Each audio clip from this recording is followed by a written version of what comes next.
Chaps, so we are 2 weeks into my new contract now, and I'm starting to settle into the weekends a little bit more. So I've got 3-day weekends, 4-day working week. It's a bit of a trek, but it seems to be working out quite well.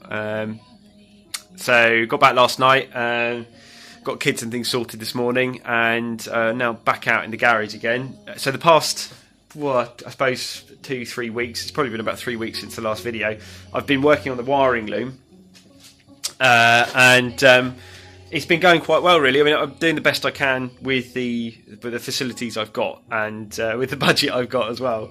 So we're using the 2.5 metre loom that came with the ECU.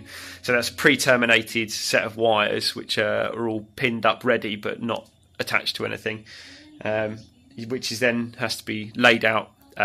In my case, I've laid it out in the car. Checked, double checked, triple checked, made sure all of the connectors all the pins are pinned correctly. I've buzzed it back twice now, I think, and also just making sure I've got all of the connectors I need. So I spent a long time, a lot of zip ties, just holding things together and making sure the routing was okay.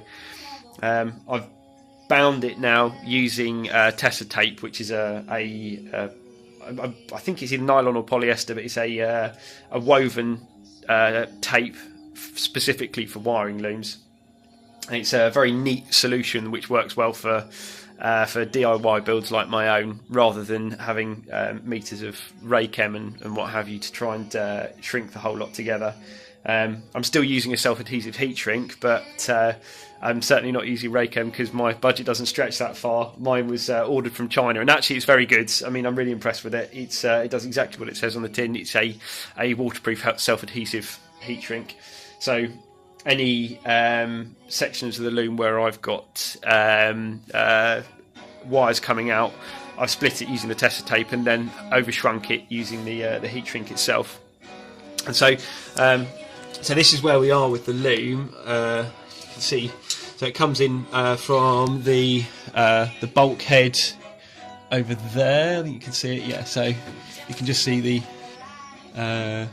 connector just there. So that's the original bulkhead, bellows and grommet. So it comes through there and it runs down around the outside of the engine bay, and I've got a split here which runs off to the fuel pressure sensor, and also got a second one which is going to run across. This will be the boost solenoid, but I don't have the connector for that. Well, I haven't got the solenoid yet, so I'll put the connector onto that when we're ready. All of the grounds, ECU grounds, go to a single ground which will run off the head, so everything will be grounded to the same place, which helps with noise on the ECU. If you have grounds in separate places, what you end up with in that situation is what's known as a ground loop. So a ground loop, if you have two separate grounds, you can end up with a different resistance across each one because you're feeding voltage through that ground. If you have different resistances, you end up with different voltages. So there's a potential across that those two separate grounds. If there's a potential, then that means that the current will flow through differently between those grounds. That creates noise in the system, and as soon as you have ground loops like that, then you're going to start causing problems with signals, and you'll have ECU issues. They may not initially be noticeable, but they will cause problems when you're tuning or later down the line. So if you can ground all the wires to the same place, you get rid of that ground loop, and it means that you should have much cleaner signals, which is a really important thing to have for situations like this. So the oil pressure and the water pressure sensors, because they come with their own connector, I'm just using some of the like amp seal type connectors which are crimped on, and so they end up working like this. So the sensor itself runs down to the actual fuel pressure. You can see it just down there, runs through an amp seal and then into the loom. I have also labelled all of the connectors like so. You can see that.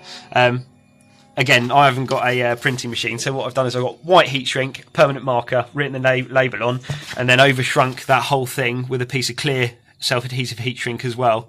And which seems to have worked quite nicely. It's a little bit stiffer than I'd like, so hopefully we won't have any issues with fracturing the wires. But again, this isn't a race car, it's just basically a toy, so it should be fine. So we've got the Loom runs up over the top. We've got drive-by-wire signal. This one is water injection solenoid, so that's what we were looking at on one of the previous videos. That's our homologation Group A water injection injector itself, so that's going to run into the boost pipe just before the throttle body. Up over the top of the engine, so the coils, and then you've got a separate Loom away from the coils, which runs for we got coolant cam solenoids. Higo, that's plugged in up here, so I need to route the wires a little bit better. But again, I mean, it's going to be a case of once the Loom's in, just using a few zip ties and things to hold things in place. But we're doing pretty well. I think the main aim for the next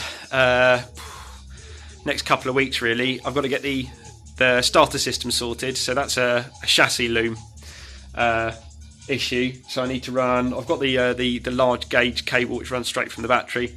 I've got a fuse, a resettable fuse, so a 200 amp, which will be the main battery fuse that's coming. Wire that in through a start button on the center console, and a solenoid, a relay on our relay board.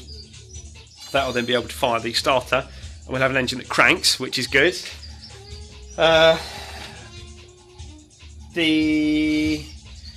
Once I've got the ECU plugged in, there's going to be a few things which I won't have finished, such as VSS and stuff like that, but that doesn't matter. They're not critical for starting the engine. Fuel system's all sealed up, so that's all good. Yeah, so we're doing pretty well, really.